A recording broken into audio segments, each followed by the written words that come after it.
Hi வணக்கம். So இந்த ரீடிங்கில் நாம் என்ன பார்க்க போகிறோன்னா, தேர்ட் பார்ட்டி ரிலேஷன்ஷிப் ரீடிங் தான் பார்க்க போகிறோம்.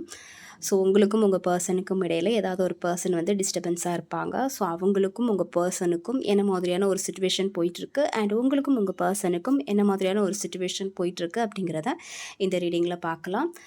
ஸோ யாருக்கெல்லாம் தேர்ட் பார்ட்டி இருக்காங்களோ அவங்க மட்டும் இந்த ரீடிங் பாருங்கள். ஏன்னா கமெண்ட் செக்ஷனில் வந்து இது யாருக்காக இந்த ரீடிங் போடுறீங்க, தேர்ட் பார்ட்டினா அது யார், மதரா இல்லை வேறு யாரம்மா அப்படின்னு கேட்குறீங்க. அந்த மாதிரி கன்ஃபியூஷன்லாம் பண்ணாதீங்க. ஆக்சுவலாக இந்த ரீடிங் பார்க்குறீங்கன்னா இருந்தால் மட்டும் பாருங்கள்.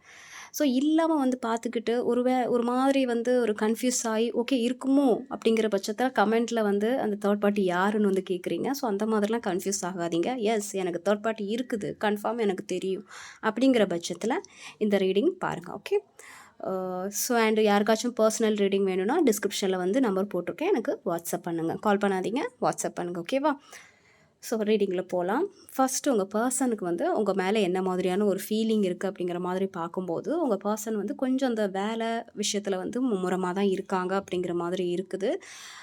ஒர்க்கில் வந்து கான்சென்ட்ரேட் பண்ணுறது, ஸோ க்ரோத்தை பார்க்குறது, இந்த மாதிரியான சில விஷயத்தில் வந்து உங்கள் பர்சன் கொஞ்சம் முக்கியத்துவம் கொடுக்குறாங்க அப்படிங்கிற மாதிரி இருக்குது. ஓகே. அதே சமயத்தில் உங்கள் மேலே என்ன மாதிரியான ஒரு ஃபீலிங் இருக்குது அப்படிங்கிற மாதிரி பார்க்கும்போது, அவங்க மேலே இன்னுமே அந்த எமோஷ்னல் இருக்குது அப்படிங்கிற மாதிரி தான் நான் பார்க்குறேன். இங்கே வந்து 2யும் பேலன்ஸ் பண்ணிகிட்ருக்காங்க. என்னென்னா அவங்கள வந்து கண்டுக்காத மாதிரி கூட அவங்க இருந்திருப்பாங்க, வேலையை பார்த்துட்ருக்காங்க அப்படிங்கிற மாதிரி. பட் அவங்களுக்கு உங்கள் மேலே எமோஷ்னல் இருக்குது அப்படிங்கிற மாதிரி தான் நான் பார்க்குறேன். மேபி ஏதோ ஒரு காரணத்துக்காக பேசாமல் கூட இருக்க வாய்ப்பு இருக்கும். வேலையை மட்டும் பார்த்துட்ருப்பாங்க உங்கள் பாட்டுக்கு.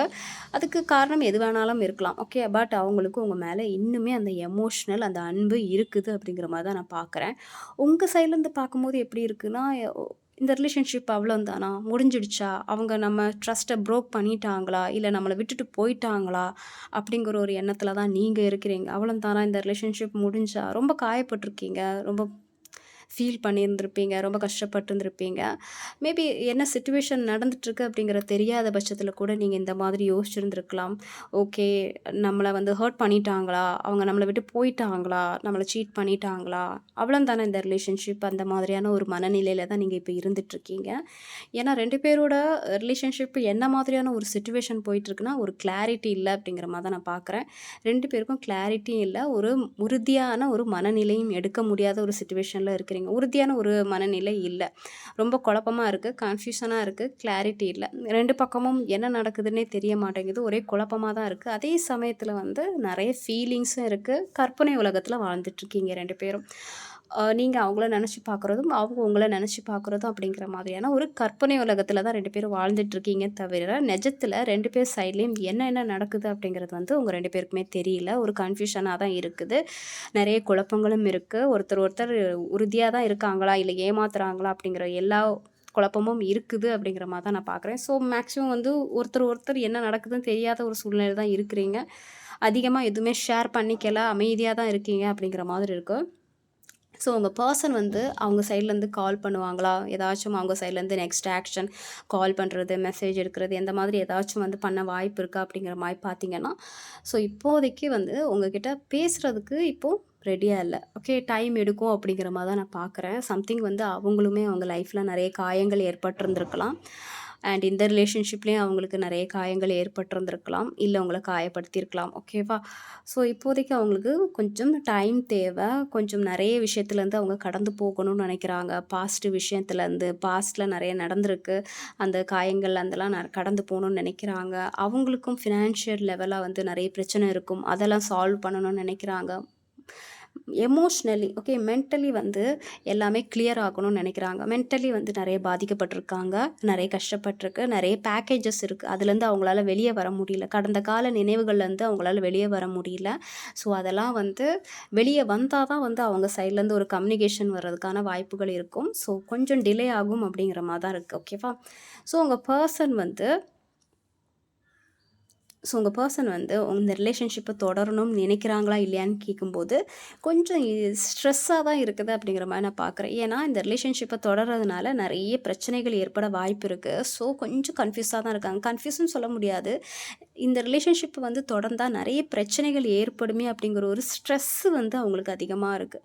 உங்ககிட்ட பேசுகிறதுனாலையோ நெக்ஸ்ட் ஆக்ஷன் எடுக்கிறதுனாலையோ இந்த ரிலேஷன்ஷிப்பை அடுத்த கட்டத்துக்கு கொண்டு போகிறதுனாலையோ 2 பேருக்குமே வந்து பிரச்சனைகள் இருக்குது. ஸோ அந்த ஸ்ட்ரெஸ் இருக்கிறதுனால அவங்க கொஞ்சம் வந்து தடுமாற்றம் கிடையாது. அந்த ஒரு ஸ்ட்ரெஸ் வந்து அவங்களுக்கு அதிகமாக இருக்குது. ஸோ அவங்களுக்கு நினைவு இருக்குது. ஓகே, இந்த ரிலேஷன்ஷிப்காக வந்து ஃபைட் பண்ணணும் அப்படிங்கிற மாதிரியான ஒரு எண்ணம் இருக்குது. இருந்தாலும் ஒரு ஸ்ட்ரெஸ்ஸு அவங்களுக்கு இருக்குது அப்படிங்கிற மாதிரி நான் பார்க்குறேன்.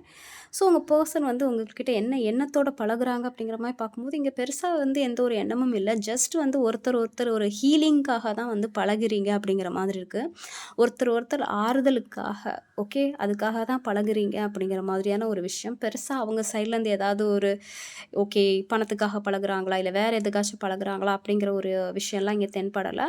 ஜஸ்ட் ஒரு ஆறுதலுக்காகவோ ஒரு ஹீலிங்காகவோ சும்மா நார்மலான ஒரு கம்யூனிகேஷன், ஓகே, ஒரு ஃப்ரெண்ட்ஷிப் அந்த மாதிரி கூட இந்த ரிலேஷன்ஷிப்பை அவங்க எடுத்துகிட்டு போகலாம் அப்படிங்கிற மாதிரி நான் பார்க்குறேன்.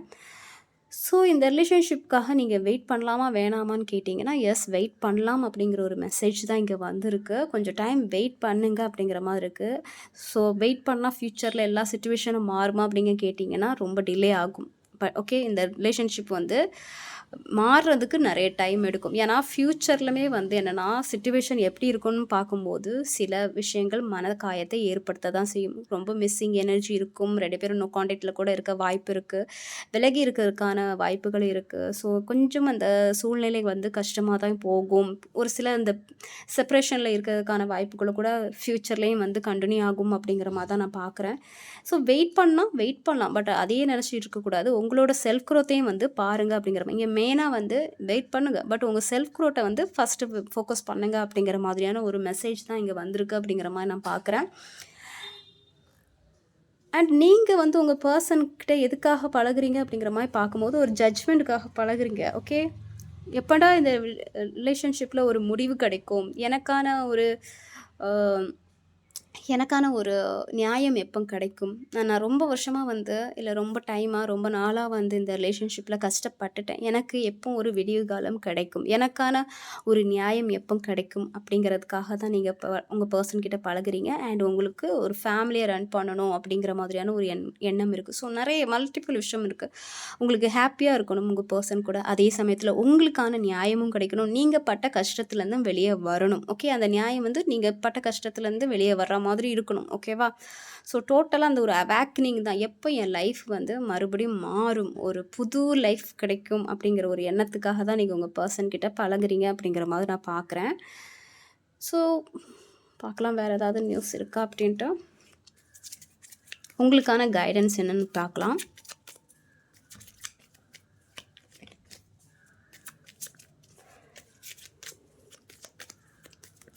ஸோ உங்கள் பர்சனோட நெக்ஸ்ட் ஆக்ஷன் இந்த ரிலேஷன்ஷிப் பேஸ் பண்ணி என்ன இருக்குது அப்படிங்கிறத பார்க்கலாம். மேபி அவங்க உங்ககிட்ட பேசுகிறதுக்கான நெக்ஸ்ட் ஆக்ஷன் எடுப்பாங்க. பட் என்னென்னா ஃபேமிலியோட சப்போர்ட்டோடு எடுப்பாங்க அப்படிங்கிற மாதிரி எனக்கு தெரியுது. ஓகே, இங்கே நெக்ஸ்ட் ஆக்ஷன் வந்து எடுக்கிறதுக்கான வாய்ப்புகள் இருக்குது கண்டிப்பாக. ஓகே, ஒரு சில பேருக்கு வந்து கமிட்மெண்ட்டு கிடைக்க வாய்ப்பு இருக்கும் அப்படிங்கிற மாதிரி இருக்குது. ஒரு சில பேருக்கு ஆல்ரெடி மேரேஜே ஆயிருந்திருக்கும். ஏதாச்சும் வந்து நீங்கள் 2 பேரும் பேசுகிற மாதிரியான ஒரு சிச்சுவேஷன் ஏற்படும். இப்போ இல்லை, கொஞ்சம் டைம் எடுத்து 2 பேரும் பேசுகிறதுக்கான வாய்ப்புகள் ஏற்படும் அப்படிங்கிற மாதிரி இருக்குது. ஒரு சில பேருக்கு எப்படின்னா கமிட்மெண்ட் கிடைக்கும் அப்படிங்கிற மாதிரி எனக்கு தெரியுது. ஓகேவா? ஸோ உங்களுக்கான கைடன்ஸ் என்ன அப்படிங்கிறதையும் பார்த்துடலாம். 1 கார்ட்.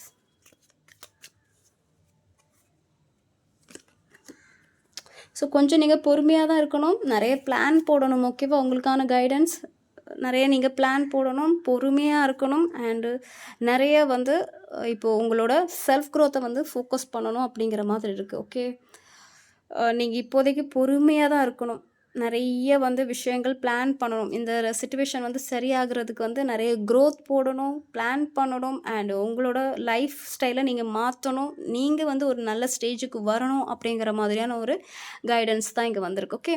ஸோ இது வந்து உங்களுக்கும் உங்கள் பர்சனுக்கும் இடையிலான ஒரு சிச்சுவேஷன். நெக்ஸ்ட் வந்து உங்கள் பர்சனுக்கும் அந்த தேர்ட் பார்ட்டிக்கும் என்ன மாதிரியான ஒரு சிச்சுவேஷன் போயிட்டுருக்கு அப்படிங்கிறத பார்க்கலாம். ஸோ உங்கள் பர்சனுக்கு அந்த தேர்ட் பார்ட்டி மேலே என்ன மாதிரியான ஒரு ஃபீலிங் இருக்குது அப்படிங்கிற மாதிரி பார்க்கும்போது பெருசாக அங்கேயே வந்து ரொம்ப எமோஷ்னலாக இருந்த மாதிரி எனக்கு தெரியல. பாஸ்டில் ரொம்பவே எமோஷ்னலாக இருந்திருப்பாங்க. அந்த தேர்ட் பார்ட்டி மேலே உங்கள் பர்சனுக்கு ஒரு அன்பு கண்டிப்பாக இருந்திருக்கும். இப்போ வந்து திடீர்ந்தால வந்து அவங்க என்னென்னா ஏதாச்சும் காயங்கள் ஏற்பட்டிருந்திருக்கும். ஸோ அந்த அன்பையெல்லாம் வந்து அங்கே வச்சுக்கிட்டு அவங்க பாட்டுக்கு கிளம்பி போகிறாங்க அப்படிங்கிற மாதிரி தான் இருக்குது. ஸோ அந்த ஒரு எமோஷ்னல் பாண்டிங்லேருந்து கொஞ்சம் விலகி தான் போகிறாங்க அப்படிங்கிற மாதிரி நான் பார்க்குறேன். ஏன்னா அந்த தேர்ட் பார்ட்டி சைட்லேருந்து பார்க்கும்போது எப்படின்னா, அவங்களும் உங்கள் பர்சனால் நிறைய ஹர்ட் ஆகியிருக்காங்க. அதே சமயத்தில் உங்கள் பர்சனும் வந்து அந்த தேர்ட் பார்ட்டியால் நிறைய ஹர்ட் ஆகியிருக்காங்க அப்படிங்கிற மாதிரி தான் இருக்குது. ஸோ 2 பேருக்குள்ளே வந்து மன வருத்தங்கள் தான் அதிகமாக இருக்குது. 2 பேருக்குள்ளே உள்ள ஒரு அந்த அண்டர்ஸ்டாண்டிங் வந்து அந்தளவுக்கு நல்லா இருந்த மாதிரி எனக்கு தெரியல. ஒருத்தர் காயங்கள் தான் அதிகமாக பட்டிருக்காங்க அப்படிங்கிற மாதிரி நான் பார்க்குறேன். பட் இருந்தாலும் அவங்களோட ரிலேஷன்ஷிப் வந்து இப்போ ஓரளவுக்கு நார்மலாக தான் போயிட்டுருக்கு. பெருசாக ப்ராப்ளம் இல்லை. ஆனால் 2 பேருக்குள்ளே அந்த ஒரு மன ஒத்துமை இருக்கான்னு கேட்டிங்கன்னா இல்லைன்னு தான் சொல்ல முடியும். ஒருத்தரால் எப்போவுமே வந்து ஹர்ட் ஆக தான் செய்கிறாங்க. மனக்காயங்கள் தான் ஏற்படுது அப்படிங்கிற மாதிரி நான் பார்க்குறேன். ஸோ 2 பேருக்குள்ளே கம்யூனிகேஷன் இருக்கா அப்படிங்கிற மாதிரி பார்க்கும்போது கம்யூனிகேஷன் இருக்க வாய்ப்பு இருக்குது. பட் ரொம்ப கம்மியாக தான் இருக்கும் அப்படிங்கிற மாதிரியான ஒரு விஷயத்தை தான் நான் பார்க்குறேன். ஓகேவா? உங்கள் பர்சன் வந்து அந்த தேர்ட் பார்ட்டி கிட்ட அந்த ரிலேஷன்ஷிப்பை கண்டினியூ பண்ணணும் அப்படிங்கிற மாதிரி நினைக்கிறாங்களா இல்லையான்னு பார்க்கும்போது இப்போதைக்கு அந்த ரிலேஷன்ஷிப்பை வந்து கண்டினியூ பண்ணணும் அப்படிங்கிற மாதிரியான ஒரு விஷயத்தை தான் அவங்க பண்ணிகிட்ருக்காங்க. பட் அவங்க 2 பேருக்குள்ளே வந்து பெருசாக அண்டர்ஸ்டாண்டிங் கிடையாது. ஆனால் அந்த ரிலேஷன்ஷிப்பை கண்டினியூ பண்ணணும் அப்படிங்கிற மாதிரியான ஒரு மைண்ட் செட்டில் அவங்க இருக்கிறாங்க. மேபி அது ஒரு சூழ்நிலை காரணமாக இருக்கட்டும், இல்லை வந்து ஒரு வற்புறுத்தலின் காரணமாக இருக்கும். இப்போ அந்த தேர்ட் பார்ட்டி மதராக இருக்கானுன்னு வச்சுக்கோங்களேன், வேறு வழி கிடையாது. அவங்க 2 பேருக்குள்ளே வந்து மிஸ் அண்டர்ஸ்டாண்டிங் இருக்குது. ஆனால் அந்த ரிலேஷன்ஷிப்பை கண்டினியூ பண்ண தான் ஆகணும். ஏன்னா அது மதர், அவங்கள விட்டு கொடுக்க முடியாதுல்ல. ஸோ இதே மாதிரி தான் அந்த தேர்ட் பார்ட்டி யாரும் அந்த சூழ்நிலையை பொறுத்து. ஓகே. ஒருவேளை அந்த சூழ்நிலையினால் 2 பேருக்கும் மனம் பொருத்தம் இல்லைனாலும் அதை கண்டினியூ பண்ணுற அளவுக்கு ஒரு சிச்சுவேஷன் இருக்கும். ஓகே. அதனால அவங்க கண்டினியூ பண்ணுவாங்க அப்படிங்கிற மாதிரி இருக்குது. ஓகே. இதே அந்த தேர்ட் பார்ட்டிக்கு வந்து உங்கள் பர்சன் கூட அந்த ரிலேஷன்ஷிப்பை கண்டினியூ பண்ணணும் அப்படிங்கிற எண்ணம் இருக்கான்னு கேட்டிங்கன்னா, அவங்களுக்கு வந்து ஒரு சில கோபங்கள் இருக்குது அப்படிங்கிற மாதிரி தான் நான் பார்க்குறேன். அந்தளவுக்கு அவங்க கண்டினியூ பண்ணணும் அப்படிங்கிற மைண்டில் அவங்க இல்லை. ஒரு சில கோபங்கள் தான் அதிகமாக இருக்குது உங்கள் பர்சன் மேலே. அந்த தேர்ட் பார்ட்டிக்கு உங்கள் பர்சன் மேலே நிறைய கோபங்கள் தான் இருக்குது. கண்டினியூ பண்ணணும் அப்படிங்கிற மைண்ட்லலாம் அவங்க இல்லை. இப்போ வந்து அவங்க கொஞ்சம் கோபமாக தான் இருக்காங்க. சண்டை போடுற மைண்டில் தான் இருக்காங்க. இதை வந்து சுமூகமாக எடுத்துகிட்டு போகிற மாதிரியான ஒரு மைண்ட் செட்டில் அவங்க இல்லை அப்படிங்கிற மாதிரி தான் நான் பார்க்குறேன்.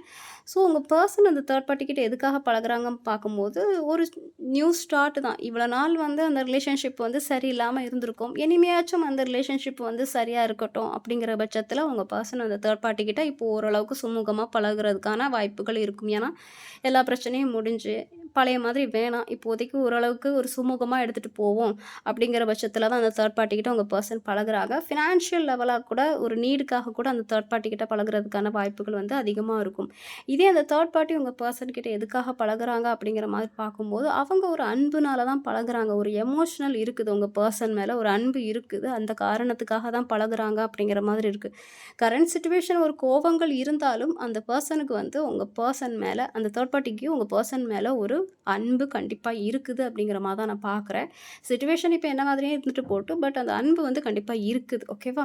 ஸோ ஃப்யூச்சரில் அந்த தேர்ட் பார்ட்டிக்கும் உங்கள் பர்சனுக்கும் உள்ள ரிலேஷன்ஷிப் எப்படி இருக்கும் அப்படிங்கிற மாதிரி பார்க்கும்போது ஓரளவுக்கு சுமூகமாக தான் போகும். இப்போதைக்கு எந்த ப்ராப்ளமும் இல்லை. அதாவது அவங்கள விட்டுட்டு வர்ற மாதிரியான ஒரு சிச்சுவேஷன் இப்போதைக்கு இல்லை. ஓகே. பார்க்கலாம் உங்கள் பர்சன் வந்து அந்த தேர்ட் பார்ட்டியை விட்டு வருவாங்களா இல்லையா அப்படின்ட்டு.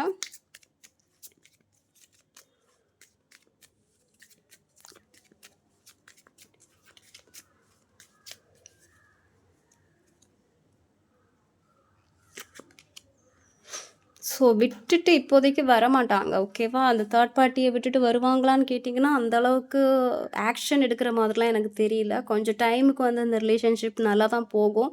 ஸோ ஆக்ஷன்லாம் எடுக்கிறதுக்கு டைம் எடுக்கும் அப்படிங்கிற மாதிரி தான் நான் பார்க்குறேன். ஓகே. ஏன்னா இங்கேயே நம்ம பார்த்தோம்ல, உங்களுக்கும் உங்க பெர்சனுக்குள்ள சிச்சுவேஷன் வந்து கொஞ்சம் டைமுக்கு இந்த மாரி தான் இருக்கும். இப்போ எப்படி போதோ, ஒரு நோ கான்டாக்ட்ல போகுது, கொஞ்சம் வந்து கடுப்பா தான் இருக்குது, சிச்சுவேஷன் சரியில்ல, மன வருத்தம் இருக்குதுன்னா, கொஞ்சம் டைமுக்கு அப்படி தான் போகும்.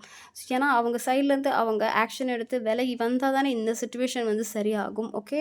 ஸோ, அவங்க சைட்ல வந்து ஃப்யூச்சர்லுமே வந்து ஓரளவுக்கு நல்லா தான் போகும். அவங்க கிட்டேருந்து மொத்தமா வந்து விலகி வர்றதுக்கு கொஞ்சம் டைம் எடுக்கும் அப்படிங்கிற மாரி தான் நான் இங்க பார்க்குறேன். ஓகே. ஸோ, இதுதான் வந்து அந்த தேர்ட் பார்ட்டிக்கும் உங்க பெர்சனுக்கும் உள்ள சிச்சுவேஷன். இது வந்து ஜஸ்ட் ஜென்ரல் ரீடிங். இது உங்களுக்கு பொருந்துச்சுன்னா மட்டும் எடுத்துக்கோங்க. பொருந்தாத விஷயத்த அப்படியே விட்டுறலாம். ஓகேவா? அண்ட் என்னை சப்போர்ட் பண்ணுற எல்லாருக்கும் வந்து ரொம்ப நன்றி. யாருக்காச்சும் பர்சனல் ரீடிங் வேணும்னா டிஸ்கிரிப்ஷனில் வந்து நம்பர் போட்டிருக்கேன். எனக்கு வாட்ஸ்அப் பண்ணுங்க. ஓகே. என்னை சப்போர்ட் பண்ணுற எல்லாருக்கும் ரொம்ப நன்றி. Take care. பாய்.